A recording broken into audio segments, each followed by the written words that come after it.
सभी दोस्तों, मैं विवेक सिंह स्वागत करता हूं आप सभी को आपके अपने YouTube channel Vivek Singh classes में। जैसा कि इससे पहला वाला लेक्चर जो कोऑर्डिनेट जियोमेट्री का था वो बिल्कुल बहुत बेसिक हम लोगों ने चर्चा करी थी। उसमें कार्टेशियन कोऑर्डिनेट सिस्टम यानी रेक्टेंगुलर सिस्टम और पोलर कोऑर्डिनेट सिस्टम के बारे में।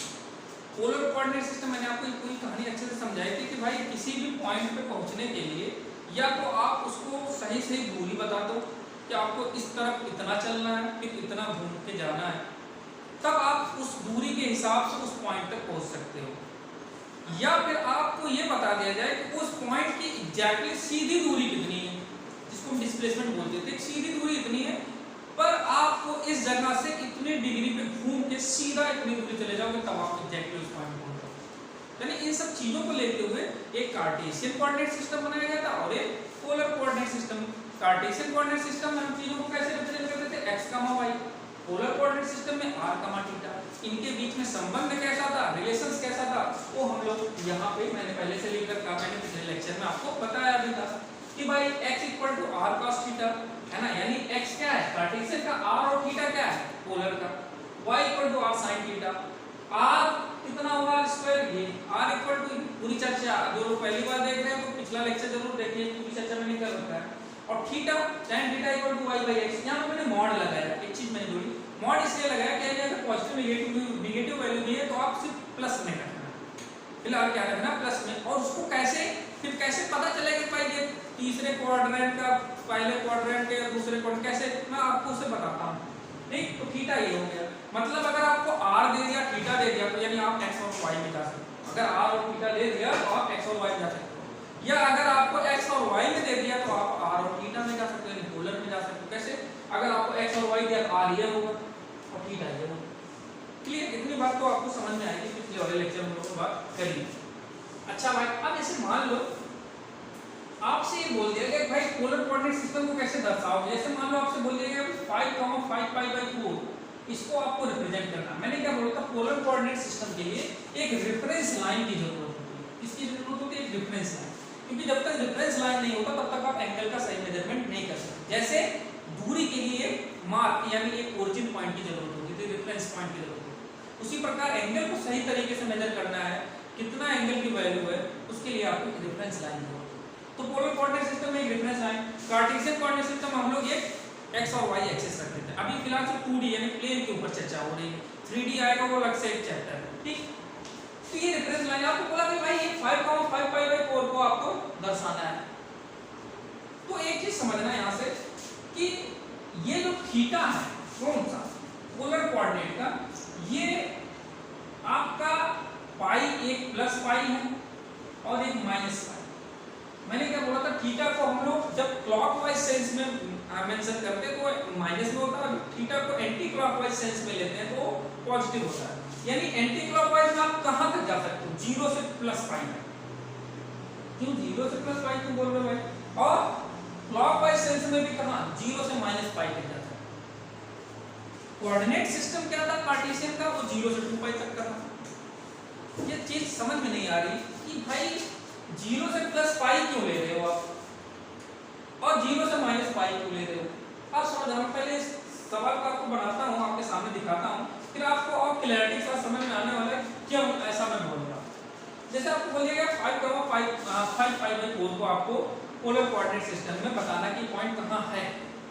एक बात, यानी 5 क्या है r, 5π/4 क्या है थीटा। क्लियर, तो 5 की दूरी मैंने ले ली भाई, 5 सेंटीमीटर या 5 जो भी है, 5 मैंने दूरी ले ली। अब आपको सोचना था क्या कह रहा है, 5π/4 रेफरेंस लाइन से घूमना है।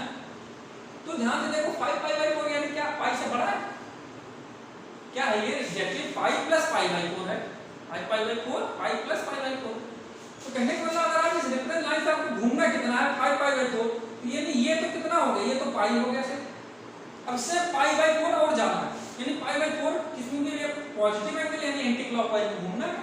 तो π/4 और जब नीचे आया यानी यहाँ कहीं इस जगह पे आ रहा होगा, तो ये दूरी क्या होगी, अगर ये 5 कर लिया गया यानी यहाँ पे ये जो पॉइंट आएगा 5 दूरी जाने पे और 5π/4 जाने पर एंटी क्लॉकवाइज सेंस में यही कोऑर्डिनेट क्या होने वाला 5,5π/4। अच्छा, लेकिन मैंने ये बोला कि आपको एंटी क्लॉकवाइज सेंस में सिर्फ 0 से पाई तक भी जाना है, जबकि डाटा पाई से बड़ा था। तो कहने का मतलब क्या, ये गलत है? गलत एग्जैक्टली इसका सही तरीका क्या है वो आपके सामने रखता हूं। यहां तो समझ में आ गया होगा क्या कि भाई पाई तो घूमे, लेकिन पाई पाई को क्यों प्लस में जा रहे हैं एंटी क्लॉकवाइज, क्योंकि प्लस है एंगल अगर प्लस तो एंटी क्लॉकवाइज। क्योंकि आप सोचो जरा, एक आदमी को 5 पाई बाय 4 घूमना आसान है या ये वाला एंगल घूमना आसान है, आप ऐसे समझो। उससे बोला जाए भाई आप इतना घूम के, यानी ये चीज है रेफरेंस लाइन से आप पाई तो घूमे और घूमो, इतना घूमना है 5 पाई बाय 4। अच्छा इधर पीछे से अगर घूमना पड़े तो कितना 3 पाई बाय 4 ही घूमना है, 3 पाई बाय 4 ही घूमना, यहां से जाना। तो आप सोचो जरा 5 पाई बाय 4 घूमना आसान है या 3 पाई बाय 4 घूमना आसान है? समझ गए होंगे 3 पाई बाय 4 घूमना। यानी आप एंटी क्लॉकवाइज में इतना ना जाकर क्लॉकवाइज में जाओ 3 पाई बाय 4। यानी इस चीज का कोऑर्डिनेट और आप कैसे लिख सकते हो 5 3 पाई बाय 4। क्या ये सही नहीं? बिल्कुल सही। 5 3 पाई बाय 4 माइनस साइन क्यों? क्योंकि मैं क्लॉकवाइज सेंस में चला गया। तो कहने का मतलब ये है कि जब आप 0 से पाई यानी थीटा को जब एंटी क्लॉकवाइज में चले तो 0 से पाई से अगर ज्यादा तो आप ये आसान क्या एंटी क्लॉकवाइज में घूम के चले जाओ। ऐसे ही 0 से माइनस पाई, यानी अगर एक लाइन है ऐसे तो 0 से माइनस पाई क्लॉकवाइज में 0 से माइनस पाई। अगर लेकिन आपको और ज्यादा जाना है, यहां जाना है, तो आप क्लॉकवाइज में क्यों घूमोगे भाई? आप एंटी क्लॉकवाइज में कम घूम के चले जा सकते हो। ये बात आपको स्पष्ट अब समझ में आ रही होगी। 0 से पाई और 0 से माइनस पाई में क्यों समझ रहा हूं, क्लियर होगी? ठीक बात। यानी हम लोग पोलर कोऑर्डिनेट सिस्टम में किसी भी पॉइंट को आसानी से रिप्रेजेंट कर सकते हैं। ठीक। अच्छा अब कुछ सवाल ये है कि पोलर से कार्टेशियन, कार्टेशियन से पोलर कैसे जाता है। मैंने कुछ क्वेश्चन आपको दिए थे, आप लोग उसे किए होंगे। फिलहाल मैं कुछ और करा देता हूं ताकि आपको थोड़ी क्लैरिटी और अच्छी मिल जाए। क्या चीज 6√2 पाई बाय 4 है। क्या है 6√2 पाई बाय 4। इसको कहा गया ये कैसे में है? पोलर में। भाई क्या बनाओ इसे? कार्टेशियन में। तो ठीक है, कार्टेशियन में कैसे बनेगा? x इक्वल टू आप लिखोगे क्या r cos थीटा। ये r cos थीटा कहां से आया? पिछला लेक्चर जरूर देखना, आपको ये चीज कहानी समझ में अच्छे से आ जाएगी। r मतलब कितना है 6√2, cos थीटा मतलब cos पाई बाय 4। यानी यहां से क्या आएगा 6√2 cos 45 पाई बाय 4 मतलब 45 कितना 1/√2। ये कोऑर्डिनेट कितना आ जाएगा 6। y क्या होएगा r sin थीटा यानी 6√2 sin पाई बाय 4 भी 1/√2। तो √2 से ये कट के फिर क्या आएगा 6।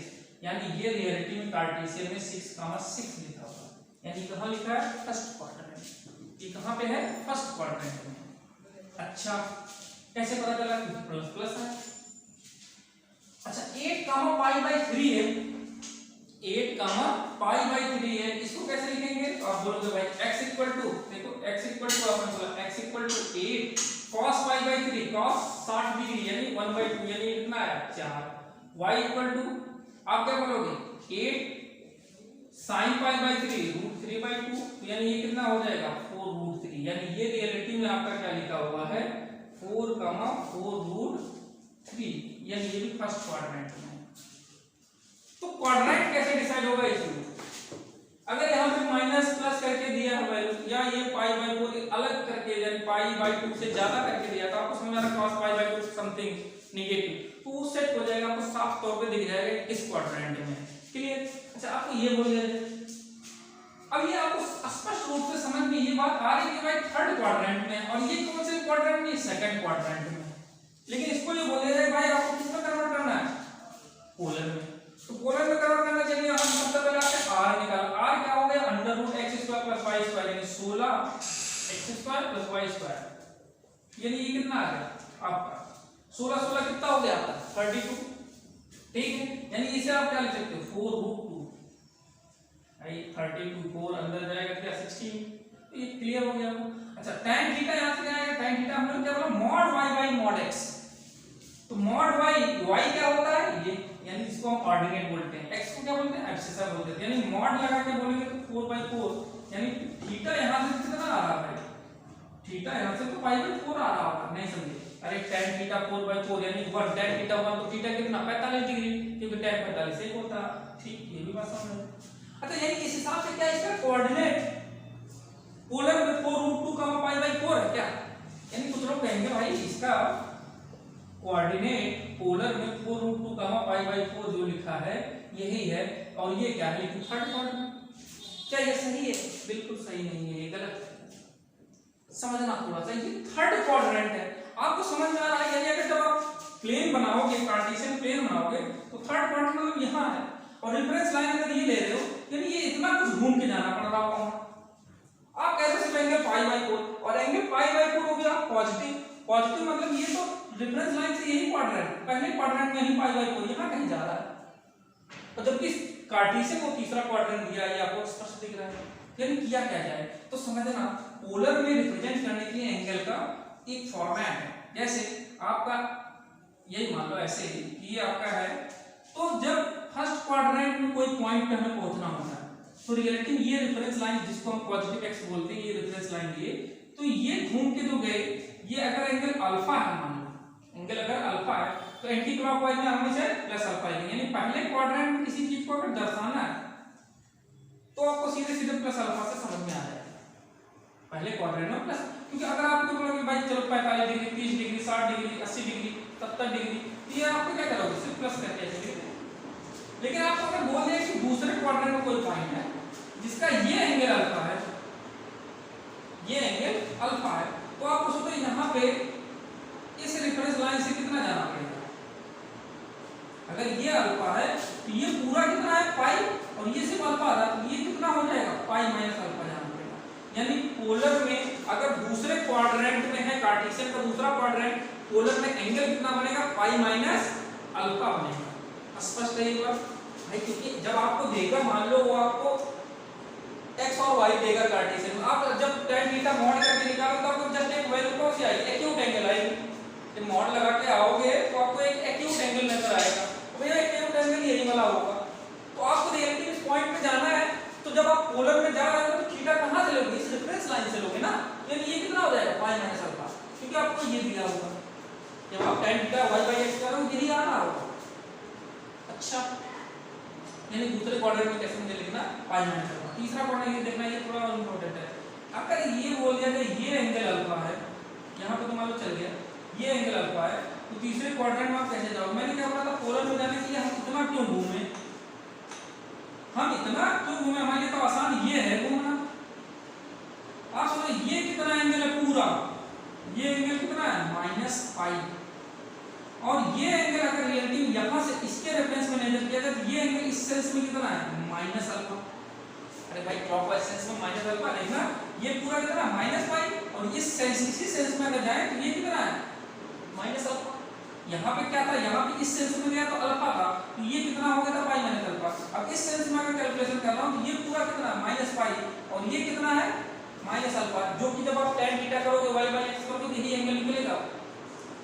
क्योंकि रिलेटिव ये कितना हो जाएगा, अब ये वाला एंगल, ये देखो ध्यान से, ये पूरा माइनस पाई और ये पूरा माइनस अल्फा, यानी ये कितना हो जाएगा, माइनस पाई में से घटाएंगे कितना, माइनस अल्फा, कितना आएगा, माइनस पाई प्लस अल्फा। नहीं भाई, ये माइनस अल्फा, ये पूरा माइनस पाई, ये कितना हो जाएगा, अगर ये बोला जाए ये 40 है, ये 10 है, क्या करोगे, 40 माइनस 10 करोगे, ये भी तो है माइनस पाई है, ये माइनस अल्फा है, तो माइनस पाई में से घटा रहा माइनस अल्फा। और चौथे क्वाड्रेंट में कोई चीज है तो आप ऐसे लिख रहे हो, ये क्या होगा, माइनस अल्फा, क्योंकि क्लॉकवाइज सेंस, तो चौथे क्वाड्रेंट की चीज माइनस अल्फा। यानी रियलिटी में जब आपका पोलर होता है तो पोलर में चारों क्वाड्रेंट को किस प्रकार से रिप्रेजेंट किया जा रहा है, ये आपको स्पष्ट समझ में आ रहा है। पहले क्वाड्रेंट को पोलर में हम लोग प्लस अल्फा एंगल के फॉर्मेट, दूसरे क्वाड्रेंट में हम लोग पाई माइनस अल्फा, तीसरे क्वाड्रेंट में हम लोग माइनस पाई प्लस अल्फा, चौथे क्वाड्रेंट में हम लोग माइनस अल्फा। ये सिर्फ इस बात पर निर्भर करता है कि आपको घूमना कौन सा आसान है। अगर पाई से ज्यादा तो आपको पीछे क्लॉकवाइज में घूमना आसान है, माइनस पाई से कम है तो आपको एंटी क्लॉकवाइज में घूमना आसान है। ठीक है, यानी आपको अगर डेस्टिनेशन माइनस पाई से कम हो जाएगी, यानी आपका क्या घूमना आसान है, एंटी क्लॉकवाइज। माइनस पाई से कम मतलब क्या, माइनस पाई के इससे कम मतलब इधर गया, इस सेंस में, यानी आपका इधर से घूमना आसान है। क्लियर हो गई ये बात। यानी अब सोचो जरा, ये ध्यान देना, ये इंपॉर्टेंट है। पोलर में अगर आपको कार्टेशियन में दे दिया थर्ड क्वाड्रेंट, यानी आपने यहाँ से थीटा थीटा निकाला पाई बाई 4, तो रिलेटिव इसका कोऑर्डिनेट क्या होगा पोलर में, r आपका क्या है 4√2 आपने लिखा, लेकिन ये जो अल्फा है यही है पाई बाई 4, तो रिलेटिव में थीटा कितना हो जाएगा, क्योंकि थर्ड क्वाड्रेंट में हम लोग क्या लिखेंगे, minus pi plus pi by 4, alpha क्या है पाई। क्लियर है ये बात। अब ये आपका कितना हो जाएगा, आपका ये -3 पाई बाई 4 हो जाएगा, यानी रियलिटी में ये क्या लिखा था 4 root 2 comma -3 pi by 4। Clear है, यानी ये -4 कामा -4 कितना है 4 रूट 2 कामा -3 पाई बाई 4। मतलब जब भी आपको पार्टीशन देगा आप लोग समझ जाओगे कौन सा क्वाड्रेंट प्लस माइनस समझ जाओगे। जब पोलर में जाओगे पोलर में एंगल को कैसे रखना है, किस क्वाड्रेंट का पहला क्वाड्रेंट ऐसा रखना, दूसरा क्वाड्रेंट ऐसा रखना, तीसरा वाला ऐसे आपको सोच लो। दूसरा वाला क्वेश्चन -6 का मतलब r आपका क्या हो जाएगा √x² + y² यानी 36 6 का स्क्वायर और ये 144। अब आपको यहां से कितना आ जाएगा √180, ठीक है ये कितना है 140, ठीक √180 है ना 140 44 और 36 जोड़ लो। अब tan थीटा कितना हो जाएगा, tan थीटा मैंने बोला तो मॉड लगा के कर लो तो 12/6 है ये, तो tan थीटा 2 आएगा। तो थीटा कितना आया, थीटा यानी ये वही अल्फा है, ध्यान देना थीटा वही अल्फा है, कितना tan इनवर्स 2 आया, थीटा कितना है tan इनवर्स 2 आया। तो अब आपका क्या हो जाएगा, आपको पता है ये दूसरे क्वाड्रेंट की चीज लिखी है, यानी पोलर में क्या हो जाएगा √180 यानी ये r हो गया कॉमा tan इनवर्स 2 नहीं ये अल्फा है, दूसरे क्वाड्रेंट पाई माइनस अल्फा मतलब पाई माइनस tan इनवर्स 2।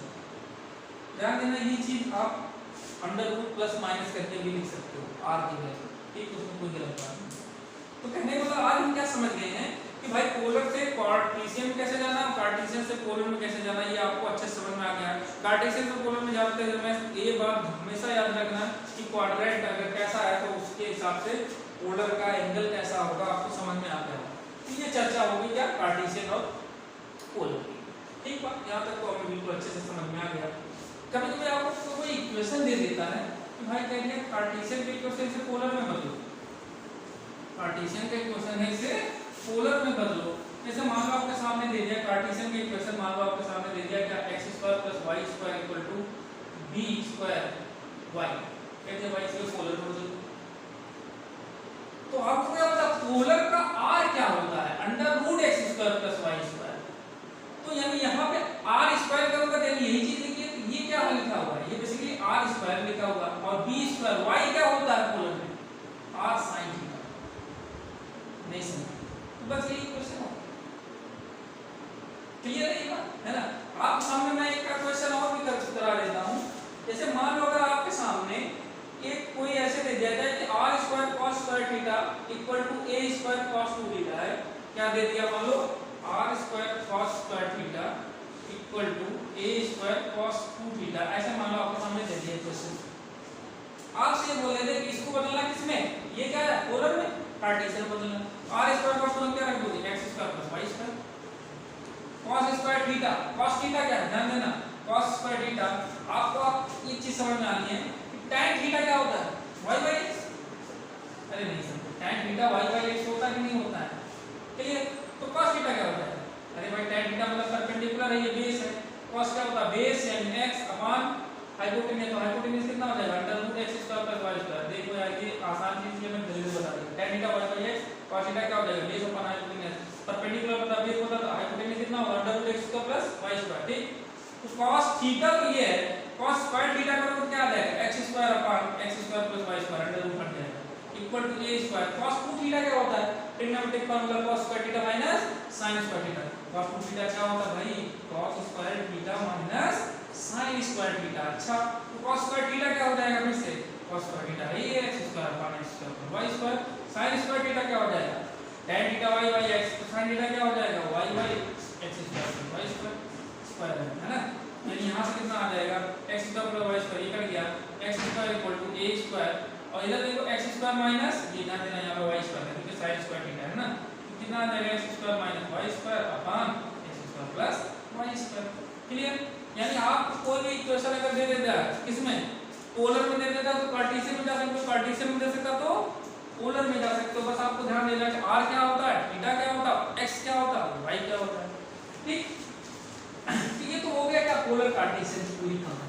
अब आपके सामने हम लोग कोऑर्डिनेट ज्योमेट्री थोड़ा सा और आगे बढ़ाते हैं, स्ट्रेट लाइन पॉइंट की ही चर्चा हो रही है, थोड़ा सा इसको मैं आगे बढ़ाता हूँ। आपके सामने ऐसे बोल दिया जाए कि दो पॉइंट हैं, उन पॉइंट के बीच की दूरी बताना तो ये सोचो कैसे आएगा, है ना। बिल्कुल आसान है, ये आपको पढ़े भी हुए हो, है ना, 10th से पढ़ रहे हो चीज को, मैं लेकिन वहीं से कराता हूँ क्योंकि यहाँ से भी क्वेश्चंस जेईई में पूछ रहे हैं। कैसे है, जैसे मान लो आपके सामने हो गया कि आपके सामने ये कार्टेशियन सिस्टम है, ठीक है, आपके सामने ये एक कार्टेशियन सिस्टम है। आपको ये बोला जाए कि इस कार्टेशियन सिस्टम में दो पॉइंट के बीच की दूरी निकालनी है। आपको एक पॉइंट दे दिया x1, y1 और दूसरा पॉइंट दे दिया आपको x2, y2। आपको बोला था इनके बीच की दूरी है। ये ध्यान देना, ये दूरी आपको पोलर में भी पूछ सकता है कि r1 θ 1 r2 θ 2 बताओ इनके बीच की दूरी। अभी आपको समझाता हूं मैं। x1, y1 आप समझना, x1, y1 मतलब इस पॉइंट पे पहुंचने के लिए ये पॉइंट A मान लो, ये पॉइंट B मान लो। आपसे क्या पूछ रहा है भाई, AB की वैल्यू बताओ, मॉड AB की वैल्यू यानी दूरी। तो x1 पे पहुंचने के लिए मैं क्या किया होगा, x एक्सिस का इस्तेमाल किया होगा और ये दूरी जब चला होगा, ये दूरी कितनी है x1, ये दूरी हो गई भाई x1 और ये दूरी कितनी हो गई y1। मैंने आपसे पहले भी पिछले वाले लेक्चर में बोला था कि जब भी हम लोग राइट या लेफ्ट में चलेंगे तो x पे चलना होगा माना जाएगा, जब भी हम ऊपर या नीचे चलेंगे तो y में चला होगा। ये नहीं फर्क पड़ता आप एक्सिस पे चलो या कहीं और भी चलो, ठीक। ये x1 y1 हो गया। अच्छा, ये पॉइंट पे पहुंचने के लिए हम लोग क्या किए होंगे, ये दूरी कितनी है x2, क्योंकि सारा का सारा दूरी का कैलकुलेशन का, फिर से सुनना, सारी की सारी दूरी का कैलकुलेशन हम लोग ओरिजिन से ही करते हैं। कहां से करते हैं, ओरिजिन से। ओरिजिन से ये वाले पॉइंट पे पहुंचने के लिए मैंने कितनी दूरी इस्तेमाल की x2 और y एक्सिस पे कितनी दूरी इस्तेमाल की y2, यानी यहां से ये चीज है। आपसे बोला गया अगर ये x2 है, ये x1 है, तो इतना कितना होगा भाई x2 माइनस x1, ठीक बात भाई। ये 50 है, ये 10 है, तो इतना कितना 40। तो यानी ऐसे x2 minus x1 Cartesian system या रेक्टेंगुलर सिस्टम में हर जगह अगर आप सही से पॉइंट लिख रहे हो तो हर जगह रेक्टेंगल बनेगा। यानी इस जगह पे अगर हम पैरेलल है तो ये भी दूरी कितनी है x2 माइनस x1। रेक्टेंगल का मतलब आमने सामने साइड पर। अच्छा आप सोचो जरा, ये y1 है तो रेक्टेंगुलर की सिस्टम में तो ये भी कितना हो जाएगा y1, यानी यहां तक की ये दूरी भी y1 है। तो यानी आप सोचो जरा, ये दूरी y1, ये दूरी y2, कितनी कितनी y2 माइनस y1 हो जाएगी। ये आपको भी समझ में आ रहा है। तो आपको क्या बताना था, ए बी की डायरेक्टली क्लियर। यानी अगर आप सही से देखोगे तो ये आपका क्या है, एक रेक्टेंगुलर सिस्टम में यहाँ 90 डिग्री, तो ये वाली वैल्यू साइड आपको पता है कितनी y2 माइनस y1, ये वाली साइड पता है कितनी x2 माइनस x1, ये वाली साइड पता है AB के बीच की दूरी मतलब डायरेक्ट दूरी AB। तो क्या करा जाए, ये हाइपोटेनियस हो गया, अगर मान लो परपेंडिकुलर ये बेस, तो हाइपोटेनियस पाई का गुणा लगा perpendicular square plus base square, यानी यहां से हाइपोटेनियस का स्क्वायर क्या आया, परपेंडिकुलर स्क्वायर बेस स्क्वायर, दोनों को यानी x2 माइनस x1 का whole square plus y2 minus y1 का होल स्क्वायर, यानी यहां से हाइपोटेनियस स्क्वायर मतलब ये AB, यही पूरी हाइपोटेनियस ही क्या है AB। तो अंडर रूट ले लेगा मैं, इधर कितना आ जाएगा, अंडर रूट के अंदर x2 माइनस x1 का whole square plus y2 minus y1 का होल स्क्वायर, यानी AB दूरी या डिस्टेंस फार्मूला क्या होता है, ये इसको थोड़ा और इससे आप सुधार के लिख सकते हैं। डिस्टेंस फार्मूला क्या होता है, क्योंकि स्क्वायर है, स्क्वायर मतलब ये 4 आया, स्क्वायर होगा 16 होगा, अगर ये -4 आया तो भी स्क्वायर हो जाएगा 16। मतलब ये फर्क नहीं पड़ता है कि जब स्क्वायर करना हो तो प्लस का कर रहे हो माइनस का कर रहे हो, सेम डिजिट सेम वैल्यू लेकर, ठीक है। यानी जब स्क्वायरिंग है तो यानी यहाँ पे आप इसको आगे पीछे करोगे तो कोई फर्क नहीं पड़ने वाला, क्योंकि स्क्वायर करना है। इसे आप x1 माइनस x2 का भी whole square plus y1 minus y2 का होल स्क्वायर ऐसे भी लिख सकते हो आप। कहने का मतलब ध्यान से देखो, x1 x2 का यानी इसका x1 एब्सिसा, इसका x2 एब्सिसा, तो मतलब डिस्टेंस फार्मूला क्या है, डिफरेंस ऑफ एब्सिसा का होल स्क्वायर। डिफरेंस मतलब क्या है, बड़े वाले में से छोटे करो या छोटे में से बड़े, कोई फर्क नहीं पड़ेगा क्योंकि स्क्वायर होना है। तो डिस्टेंस फार्मूला क्या है, डिफरेंस ऑफ एब्सिसा का whole square plus difference of ordinate का होल स्क्वायर का अंडर रूट, ये किसी भी दो पॉइंट के बीच की दूरी का फार्मूला हो जाता है। एक बार फिर से सुन लेना, डिस्टेंस फार्मूला क्या होता है, डिफरेंस ऑफ एब्सिसा का होल स्क्वायर कर लो, डिफरेंस ऑफ ऑर्डिनेट का होल स्क्वायर कर लो, इसके बाद अंडर रूट। जैसे आपके सामने मालूम दे दिया गया कि भाई -2, 4 एक पॉइंट और एक पॉइंट क्या है 4, 6 है, बताओ इनके बीच की दूरी क्या होगी। तो आप क्या करोगे, अंडर रूट डिफरेंस -2 -4, 6 का स्क्वायर है 36 प्लस 4 - 6 का होल स्क्वायर यानी -2 का होल स्क्वायर तो 4 ध्यान देना यहाँ पे जल्दबाजी में माइनस की गलती होती है बहुत। आपको मैंने मालूम दे दिया -2, -6 और -4, 3 के बीच की दूरी।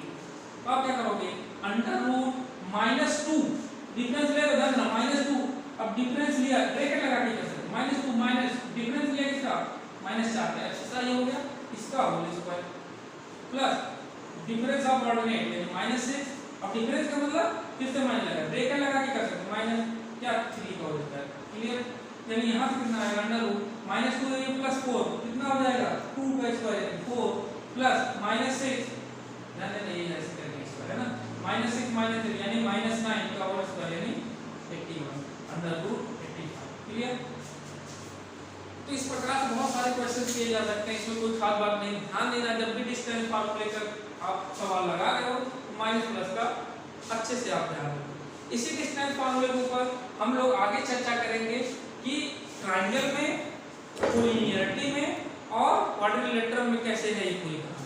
ठीक, आज के लिए इतना ही। Thank you very much.